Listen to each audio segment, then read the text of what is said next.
ناظرین، ہماری خبر کا عنوان ہے سحری کے وقت لاؤڈ اسپیکر کے غیر ضروری استعمال سے بچا جائے۔ اس مطلب کو لے کر آج مغربی اتر پردیش کے ضلع شاملی کے قصبہ کیران کی جامع مسجد میں ایک اہم میٹنگ ہوئی ہے، جس میں یہ تجاویز پاس ہوئی ہے کہ کیونکہ ہمارے پڑوس میں بہت سے وہ لوگ آباد ہیں اور رہتے ہیں جن پر روزے فرض نہیں ہیں، انہیں بیمار ہیں، ناتواں کمزور لوگ ہیں، عورتیں بہت سی حالت میں ہوتی ہیں جن پر روزے فرض نہیں ہیں، برادران وطن بھی ہیں۔ اس لیے غیر ضروری استعمال سے، شور مچانے سے، سحری وقت میں نظم نعت خوانی یہ کرنے سے بچا جائے، اور اعلان بھی 2 یا 3 بار کر دیا جائے، اور اس اعلان کو بھی محدود رکھا جائے، چند مساجد میں اعلان ہو جائے۔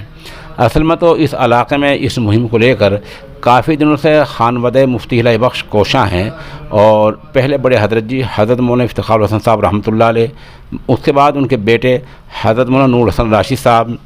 اور اسی سلسلے کڑی کو آگے بڑھاتے ہوئے آج کیران کی جامع مسجد میں یہ اہم میٹنگ ہوئی ہے۔ میٹنگ میں اس کی صدارت مولانا محمد طاہر صاحب نے کی ہے، جو امام مسجد ہیں، جو خطیب ہیں جامع مسجد کے۔ اس میں کہا گیا سحری میں بے وجہ کے لاؤڈ اسپیکر کے استعمال سے بچا جائے،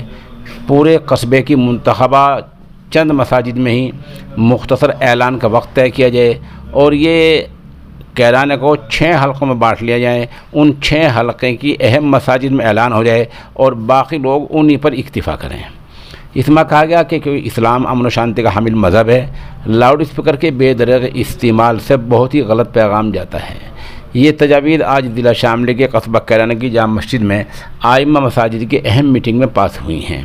خطیب مولانا محمد طاہر قاسمی نے ان تجاویز کو پیش کرتے ہوئے کہا، روزہ رکھنا یقیناً فرض ہے، سحری سنت ہے، ہمارے اس عمل سے کسی کو ادنی تکلیف بھی پہنچے تو یہ گناہ بے لذت والی بات ہے۔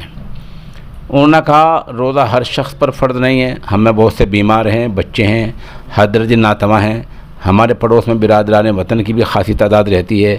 تو الصبح 2 یا 3 بجے لاؤڈ اسپیکروں پر نعت پڑھنا، بیان کرنا، کوئی کتاب پڑھنا، یہ سب مناسب نہیں ہے، اس سے دوسروں کو تکلیف پہنچنے کا قوی اندیشہ ہے۔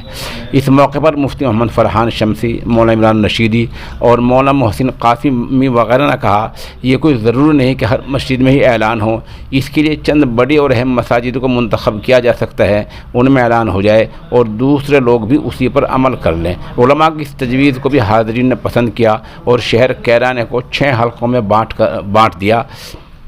اور کہا کہ علماء ان 6 حلقوں میں آج سے ہی بیداری مہم چلائیں۔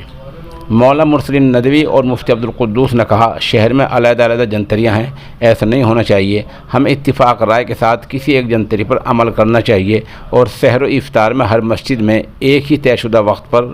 اعلان ہونا چاہیے۔ فی الحال جو صورتحال ہے اس میں کہیں اذان ہو رہی ہوتی ہے تو کہیں اعلان ہو رہا ہوتا ہے کہ سحری پوری ہونے میں بھی 5 منٹ باقی ہیں۔ یہ تشویشناک صورتحال ہے جس سے بچا جانا چاہیے۔ اس تجویز کو بھی وہاں امام صاحبان نے سراہا، اس کی تائید کی اور طے پایا کہ پورے شہر میں انشاءاللہ العزیز ایک ہی جنتری تسلیم کی جائے گی۔ اس طرح اور بہت سے اماموں نے اپنے مسائل پیش کیے۔